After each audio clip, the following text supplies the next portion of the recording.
To this week's dramatic intervention by the federal and South Australian governments to overthrow British steelmate Sanjeev Gupta and to effectively take over the Whyalla Steelworks. One of the things about this great state is that I think the future you have here with what you're doing here, and also in particular with defence industries, but other industries as well, is enormous. Whyalla has a great future here, and what we're doing today is securing that future. The governments together have offered a $2.4 billion rescue package. This will save 1,100 workers directly employed at the plant and another 2,000 contractors and other indirect workers. But political leaders stressed this week the financial package is for the steelworks and not for Sanjeev Gupta and his GFG group who owned it previously. If we bailed out GFG or gave GFG a big sum of money, we would have to be satisfied that we would actually achieve that end. That is to say, the money wouldn't end up somewhere else. So let's take you through the plan as to how that money is going to be spent. So stage one is $100 million. Now that money is going to pay creditors and give immediate upgrades to the plant and also to create a jobs hub. The second stage, $384 million to fund the plant while it's in administration, but also importantly to pay the administrators Corte Menta, who coincidentally were the administrators of the steel plant when Whyalla went bust almost 9 years ago. And the final stage, which is the biggest, is $1.9 billion. It's a massive upgrade to the plant. This includes an aspiration to make it a green steel maker. Now, the economics of green steel, however, are not yet proven. But do remember, 7,500 businesses, I said, went broke in the 6 months to last December. The government already has bailed out the airline Rex. Now, I spoke with the minister in the middle of all this, the Federal Industry Minister Ed Husic, and I started by asking him pretty directly, how does the government work out which companies it should bail out? We had to take a serious step around Whyalla this week with the South Australian government because 75% of structural steel gets made in Whyalla. It forms the basis of so many products that support construction, infrastructure, shipping, through to defence. And if we had lost that, we would have, as an island continent, faced the prospect of importing a lot more steel. And there are also other ramifications for a city of 22,000 people located in regional SA that where the main employer goes, that would have dealt a hammer blow to that part of SA as well. So we think having sovereign steelmaking is a core capability, an important one to have. We believe Whyalla's got a very strong future if we get private sector and government teaming up to be able to get the steelworks transformed for the long term.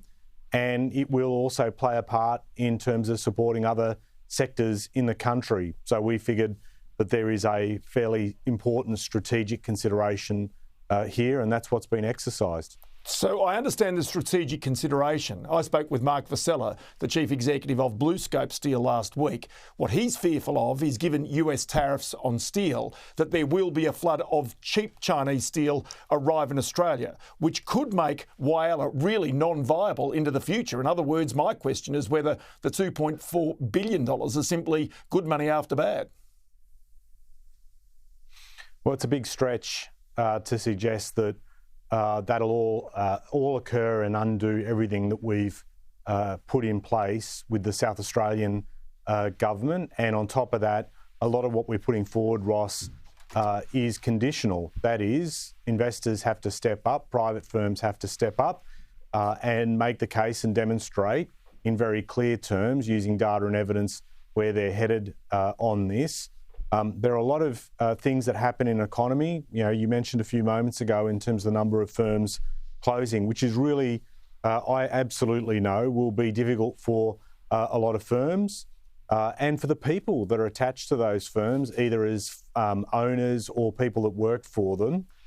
And obviously what you want to do is make sure an economy is dynamic enough and the conditions are right that we can get people back into jobs and that people will restart their firms. So we think about that more broadly, and we think about impacts like, for instance, what you've raised with me with respect to the changes in global trade that are particularly likely to be triggered as a result of what you're seeing in terms of decisions made around tariffs. It's something that I'm keeping a very close eye on, and I've said to the Anti-Dumping Commission that has responsibility for making calls if they see product being sold in Australia lower than what would be notionally anticipated to be the cost of making that product, that is, it's being dumped, steps are taken to call that out. And if the ADC needs more resources and more powers to deal with changing circumstances, I have said to them, please let me know and we will act.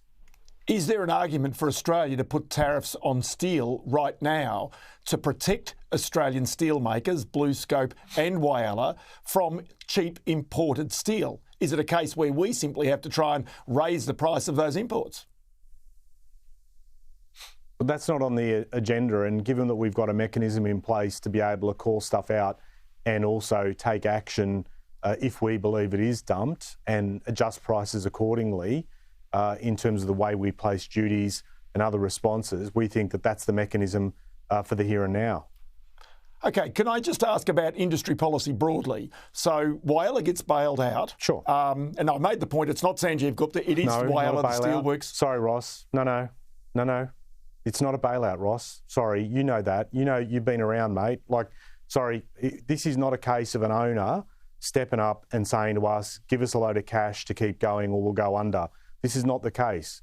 This is an instance where the administration had been, the administration situation had been triggered by the South Australian government because of the concern about the ongoing operations of that facility, with a view that they'll go through administration and a new buyer would come in and there's conditionality attached. I've noticed this come up a number of times and I think it's just really important to call out. And you know what? I rarely interrupt you like that. Well, but my point is, I wonder whether it would have gone into administration if the government had not acted. But leave that aside. I want to also go to Rex, the airline, which the government again has stepped in to save the airline. Right now, with 8,000 employees, the Star Entertainment is teetering on the brink of administration, to go broke. The fact is, does the government step in there to try and save those jobs?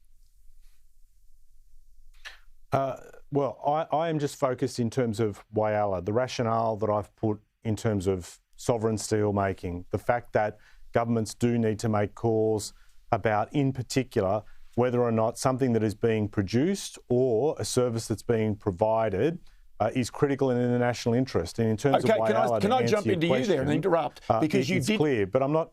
Sure, but you didn't save Qenos, though, that makes polyethylene that's strategically important for Australia. So I'm a bit confused as to the strategy. Because Qenos was different. You might note that Qenos, its owners decided to make that call to basically wrap things up. Qenos, you're right to point Qenos out. It was something I was deeply concerned with and had worked with them and had visited them quite a number of times and been in discussions with them quite a number of times. Their overseas buyers had made a call, particularly after in one of their plants in Sydney around Botany experienced there was a massive malfunction of equipment there that took them offline for a while. And as a result of that, they made their calls. Qenos made their calls about what they would do, and they decided to wrap that up. So it is a bit different in terms of us thinking about, well, looking at Whyalla, the concern was that it was limping along, that it wasn't paying its contractors, that something could happen all of a sudden. We would lose those steelworks. Ed, apologies. We have to leave it there. Many thanks for your time. Good on you. Thank you.